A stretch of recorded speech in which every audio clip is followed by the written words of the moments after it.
नमस्कार दोस्तों, स्वागत है आपका ऑनलाइन स्टडी आरएस में। आज हम समास व उसके भेदों के बारे में चर्चा करेंगे। समास क्या होता है? समास का शाब्दिक अर्थ है संक्षेप या संक्षिप्तीकरण। परिभाषा: दो अथवा दो से अधिक शब्दों से मिलकर बने हुए नए सार्थक शब्द को समास कहते हैं। जहां पर कम से कम शब्दों में अधिक अर्थ को प्रकट किया जाए वह समास है। समास में क्या होता है? समास में प्राय दो पद होते हैं जिसे उत्तर पद, पूर्व पद या उत्तर पद कहते हैं। पूर्व पद क्या होता है?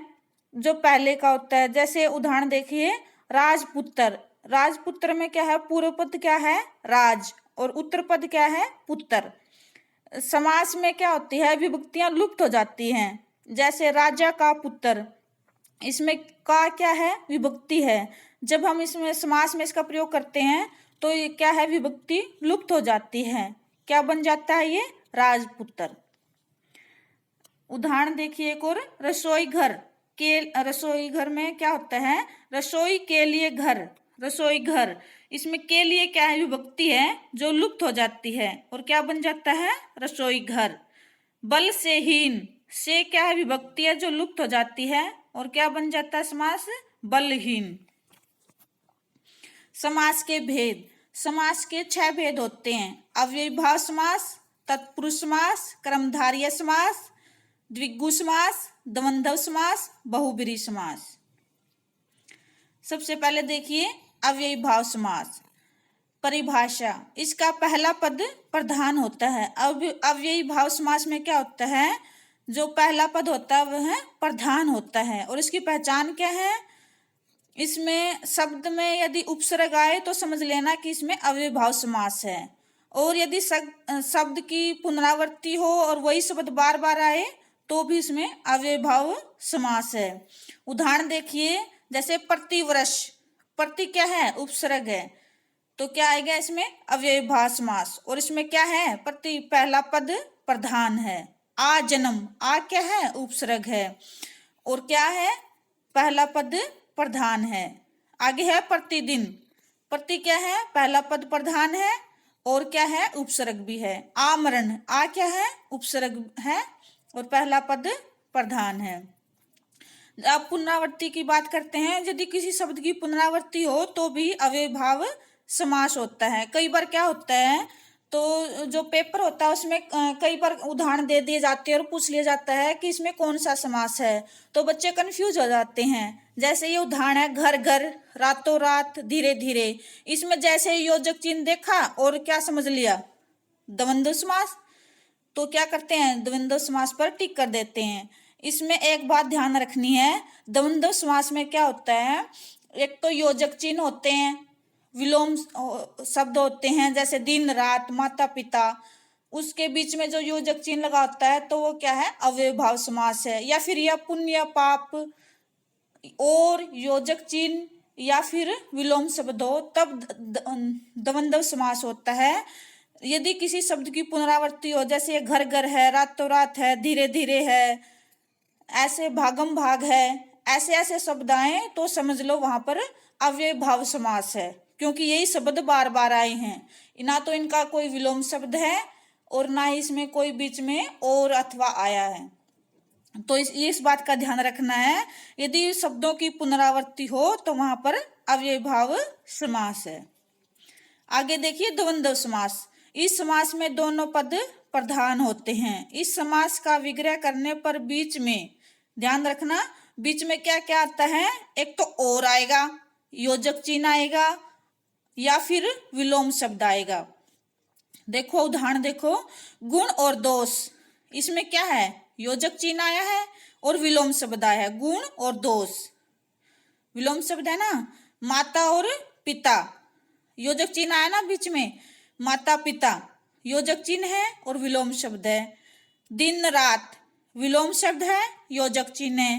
पाप और पुण्य, देखो और आया है, पाप और पुण्य विलोम शब्द भी आया है। तो इसमें यह ध्यान रखना है, और योजक चिन्ह और विलोम शब्द इनमें से एक होता है, जिस एक या दो जरूर मिलते हैं, या तो और मिलेगा या योजक चिन्ह या विलोम शब्द मिलेंगे, तो उसमें ध्यान से लगाना है कि ये अव्ययभाव समास है या द्वंद्व समास है। अव्ययभाव समास में क्या होता है, वही शब्द बार बार आता है, पुनरावृत्ति होती है, तो उसमें अव्ययभाव समास होता है। और द्वंद्व में योजक चिन्ह होते हैं, विलोम शब्द होते हैं, या बीच में या, किंतु या फिर और आता है। ठीक है, आगे है तत्पुरुष समास। जिस समास में दूसरा पद प्रधान होता है तथा दोनों पदों के बीच का कारक चिन्ह लुप्त हो जाता है उसे तत्पुरुष समास कहते हैं। पहचान, इसमें दूसरा पद प्रधान होता है, और जो अव्ययभाव समास है उसमें पहला पद प्रधान होता है, और जो तत्पुरुष समास है उसमें दूसरा पद प्रधान होता है। प्रयोग के लिए शाला, प्रयोगशाला, इसमें दूसरा पद क्या है, शाला, तो क्या है, के लिए जो है कारक चिन्ह है जो लुप्त हो जाते हैं, प्रयोगशाला। स्नान के लिए, घर के लिए क्या है, कारक चिन्ह जो लुप्त हो गए हैं, स्नान घर, घर क्या है, दूसरा पद है जो प्रधान है। परीक्षा के लिए भवन, परीक्षा भवन, इसमें कारक चिन्ह के लिए लुप्त हो गए हैं, के लिए क्या है, कारक चिन्ह है जो लुप्त हो गए हैं। आगे है द्विगु समास। द्विगु समास में क्या है, जो पूर्व पद होता है, जो पहले का पद होता है वह संख्यावाचक होता है। पहचान क्या है, इसमें पहला पद संख्यावाचक या किसी समूह का ज्ञान होता है, इसमें किसी समूह की पहचान होती है। उदाहरण देखिए, नवग्रह, नव मतलब नौ, 9 ग्रहों का समूह। नवरात्र, 9 रात्रों का समय या समूह।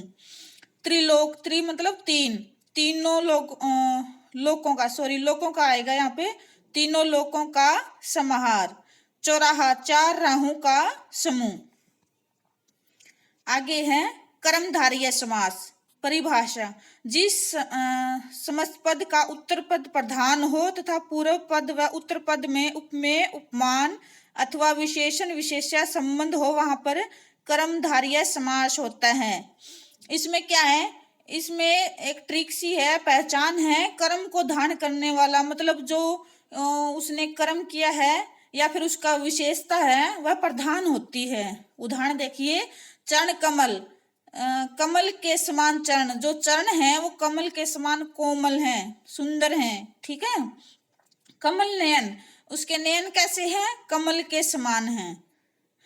महापुरुष, महान है जो पुरुष, पुरुष कैसा है, महान है, महानता क्या उसकी विशेषता है। और कमल के समान नयन या चरण क्या उसकी विशेषता बताई गई है कि उसके कमल के समान नयन और चरण सुंदर हैं।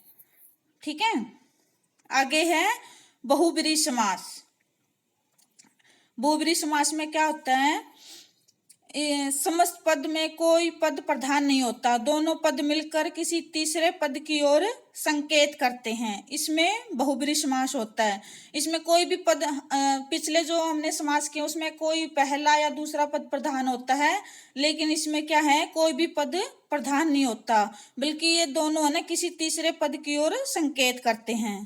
पहचान क्या है इसकी, कोई भी पद प्रधान नहीं, तीसरा पद बनाया जाता है, तीसरा पद की ओर संकेत करते हैं।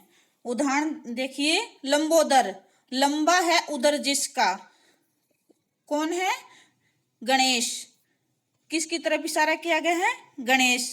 उदर मतलब पेट, जिसका पेट बहुत ही मोटा है वो कौन है, गणेश। दशानन, 10 है आनंद जिसके, 10 किसकी ओर किया गया है, रावण, क्या थे उसके, 10 मुख थे। पीतांबर, पीला है अंबर जिसका, पीले वस्त्र किसके हैं, श्री कृष्ण, श्री कृष्ण की ओर संकेत किया गया है। निशाचर, निशा में विचरण करने वाला कौन होता है, राक्षस, राक्षस होते हैं ना जो रात को विचरण करते हैं।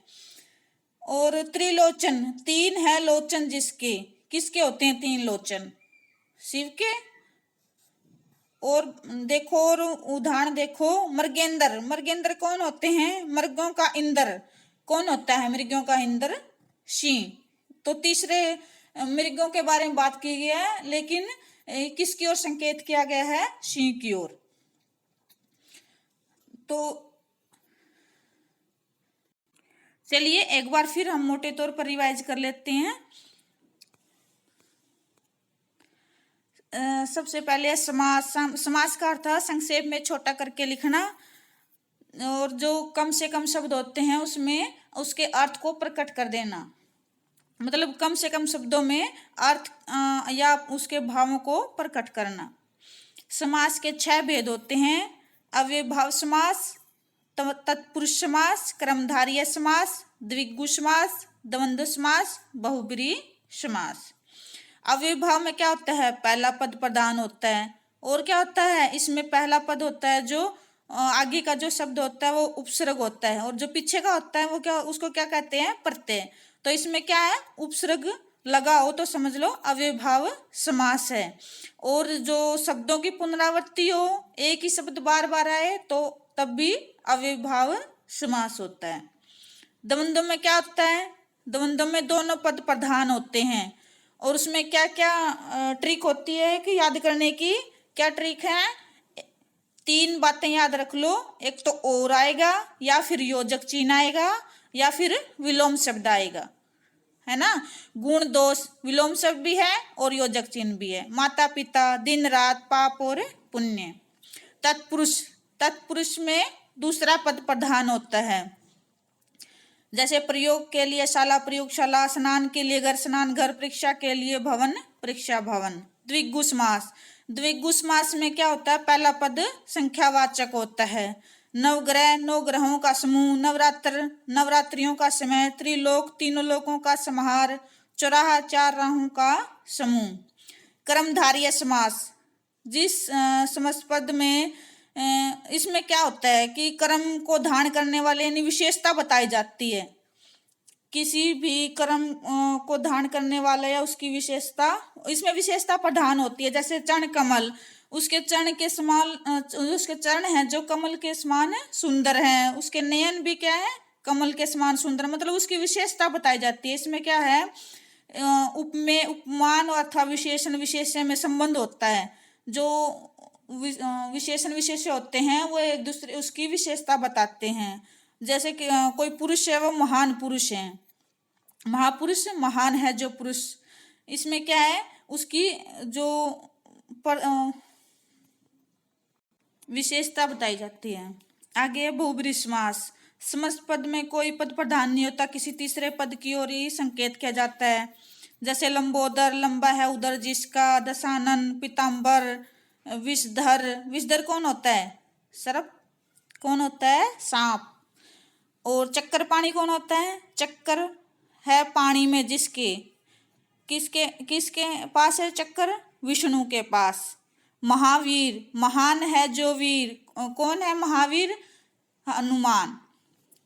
आशा करते हैं आज के ये जो समास कराए हमने वो अच्छे से समझ में आ गए होंगे।